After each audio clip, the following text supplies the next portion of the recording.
Hey guys, it's Liz. Welcome to Dollar Builders. I am really glad you're here. Today I am going to speak very candidly and tell you a little bit about my story, my financial history, my trip ups and my successes, and where I've been and how I got here. So buckle up, it's going to be a good ride, I hope. So I'm going to put my notes right here so I can just quick glance at them, just so I don't get confused and I don't go around in circles. So, when I was still in high school and I turned 18, I decided that was a good time to move out. I was wrong. Don't do that. But I did. I moved in with some friends and um, I learned that I did not know what I was doing with my paychecks. Up until then, I hadn't had very many financial obligations or responsibilities. So once I moved out and I was responsible for more things, it really surprised me and it was frustrating at first because I was having a hard time figuring out and I didn't understand a lot of things. But I did eventually start getting the hang of it. Pretty basic stuff, learning to pay your stuff on time, learning where to send things, how to get things in the mail. Because at that time, a lot of things were paid by check. There wasn't a lot of internet payment options available at that point. So, getting things out in the mail, getting things paid by check. Sometimes you could pay by phone. I know I'm really dating myself here. But that was really my first encounter and my first experience learning how to start managing my money. I did learn very quickly that I did not do a good job balancing a checkbook, and as a matter of fact, I still don't. I still pretty well suck at balancing a checkbook, so I'm very, very grateful for online banking and being able to just pop open my phone, look at my balance, kind of figure out what's not in there yet, do a quick little estimate of what's actually there, and have a good ballpark figure of where I'm at. So that was in 1997. A short year later, I became a mom for the first time, and that was a new kind of shell shock. We had had a baby shower, which was really nice, and we had a lot of things that we needed for starting up with a baby, but that only gets you so far. And all of a sudden, we were going, we need diapers, we need wipes, we need formula, the clothes don't fit anymore. Laundry detergent, all these things that all of a sudden we needed more of and more frequently. It was all new, and you know what's coming, but there's really not much you can do to prepare yourself, especially the first time. And it was such a learning experience and so educational for me to start figuring all of that out, figuring out what it actually costs to have a child. And so that that was a big learning point for me. Was not only did I have to have enough money to take care of myself, but now I had to have enough money to take care of this little baby that was depending on me too. Um, After a series of unfortunate events in the couple of years between my first son's birth and my second son's birth, I did end up being incarcerated for a while. It was just bad choices. And when you're in that situation, it's a completely different ball game. I was in a program called Huber, which in our area is a work release program. So I was able to get out and I was able to work and go to doctor's appointments. Um, but I wasn't able to access my money the same way. This was still before cell phones were real common, and I didn't have a cell phone at that time. So being able to access my money was more challenging, and using my money, making sure that it was, paying my rent and paying my electric so that when I got out, I still had somewhere to go. Didn't want to be homeless. Um, that was a challenge. That was really frustrating sometimes. I was lucky enough to have friends that were willing to help me out with that, and I was very grateful for the help that I did get during that time. So after I was done with that and things moved along, a year later, my second son was born, and I lived with a friend of mine's family for almost a year while I was able to stabilize myself financially again. And, at that point, my first son and my second son are from the same relationship, and at that point, we had parted ways. He moved to another state to pursue a different relationship, and I had both of the boys with me. So I needed some support and some help and some guidance, and this family was extremely patient and generous and kind, letting the three of us stay with them while teaching me how to become a lot more independent, self sufficient, and self reliant, really.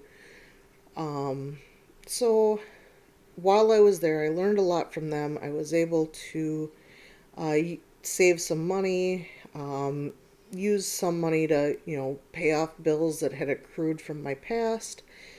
And in 2002, I was able to secure an apartment for myself and my two kids. So that was a nice feeling of independence and stability and security. It was just the three of us at that time, and I was really grateful that I had had the time that I, had with that family to secure a very good job. I was working for a hospital doing medical transcription, so I was typing doctor's reports from their verbal report. I would type it into the computer and it would be saved in their medical record.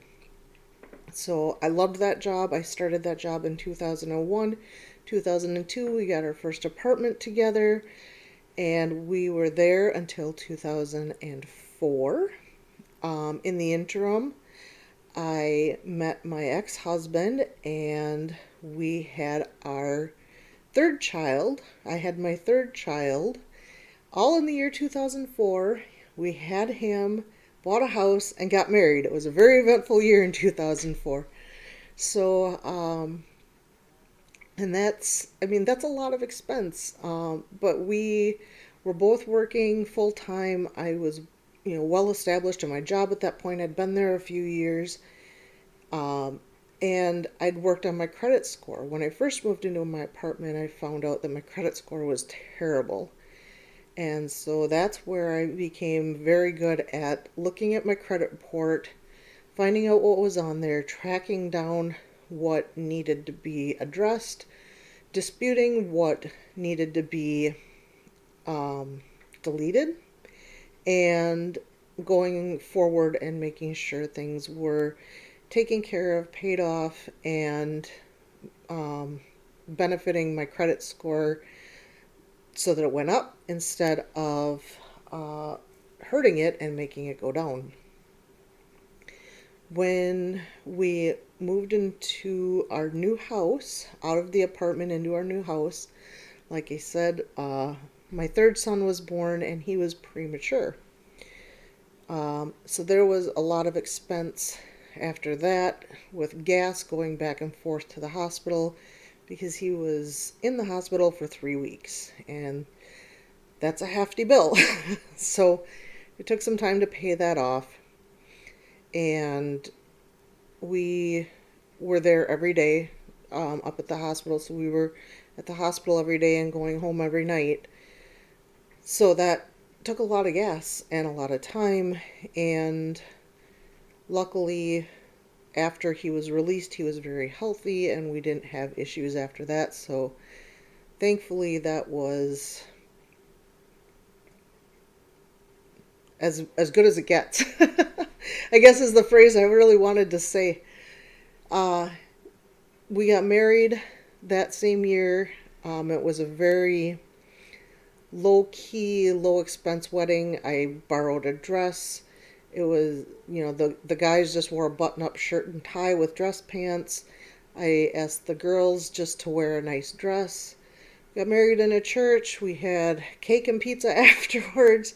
Like I said, just very easy, low key, inexpensive, and it was a nice day. And at the end of the day, we were married. We were as married as the celebrities that spend millions. We were just as married, so we were very happy. And Derek was healthy. My youngest son was healthy. A couple years into our marriage, my husband at the time decided he wanted to go to college for computers. So we decided that he would do that first, get himself established, and then I would go to college after that and further my transcription education. So we went ahead with that plan. My husband went to college, he got his degree, and unfortunately, our marriage dissolved shortly after that. We ended up getting a divorce in 2009. 2009. Yeah, there it came out. And I swear to God, as soon as you file paperwork for a divorce, I think they call the credit company, all the different credit companies, and tell them, time to tank it again. Because my credit report, tanked all over again. And I know that's not the case. I know it's just, an old joke, but um, we ended up having to work through some medical bills that we had to split because of the way they were billed. Credit cards, we ended up needing to decide who was taking what. Just your normal run-of-the-mill divorce things. And thankfully, we were civil about it. We didn't need lawyers. And we were able to agree on things without needing to go that direction. And our divorce was final at the end of 2009. We had split in the beginning of 2009, and our divorce was done at the end of 2009. In between the time, I started dating my current husband, and obviously it worked. It worked out because he's my current husband. And we talked about kids, we talked about life, we talked about what we wanted to do and where we wanted to go. And one of the things that he really wanted was a biological child. When I had my third son, I had asked to have my tubes tied, and they had been. Thankfully, they were tied in a way that could be reversed. So in 2010, I had my tubal ligation reversed. That was completely out of pocket, and insurance doesn't cover that most of the time because it's an elective surgery and it's nothing that needs to be done. Like a hip replacement is an elective surgery, but it needs to be done. Tubal ligation isn't like that. So we ended up paying for that entirely out of pocket, and that was out of state, so we needed money to go out of state. We needed money for the surgery. My husband proposed to me down there, so he had spent some money before we left on a gorgeous engagement ring. And then we found out a year later that we were pregnant, so it worked. 2 months after we got back from that surgery, we got married. So anybody who says you need $10,000 and 12 months to plan a wedding, you don't. You can whip one together real quick, and this was a very nice wedding. I had a gorgeous wedding gown. All the guys had suits. All the girls had bridesmaids' dresses.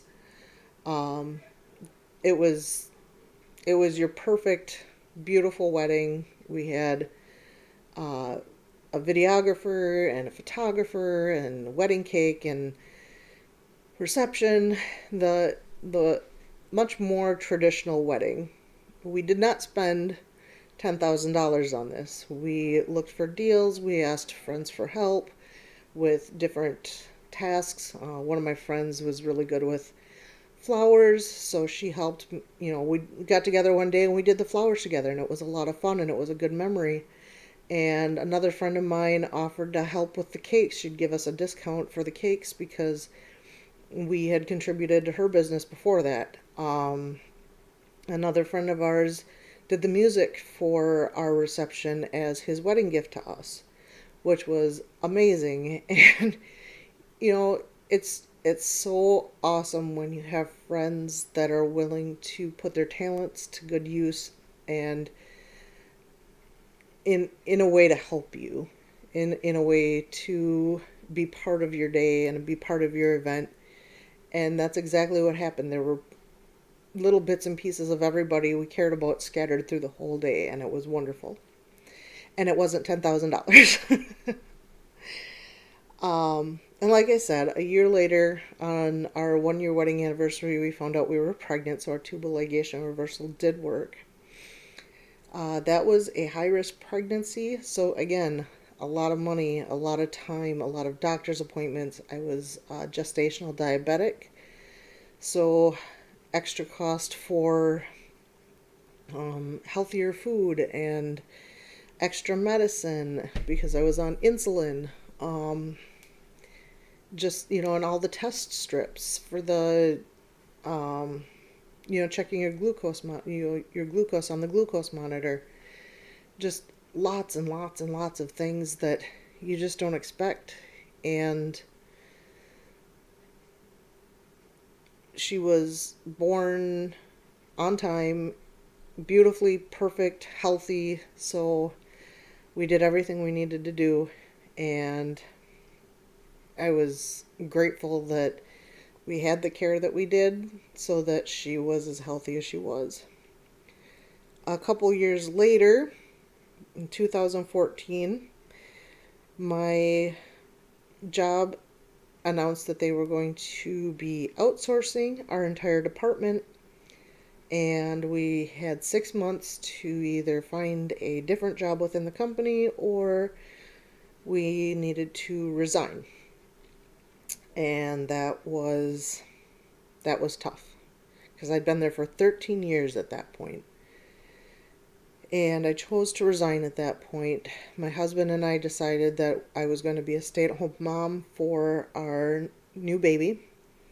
She was 2 at that point, and I was able to work with her with potty training and talking and learning, and it was, as much as it was awful to lose my job of such a long time, it was a real blessing to be able to stay home with her and save the money from daycare and be able to teach her,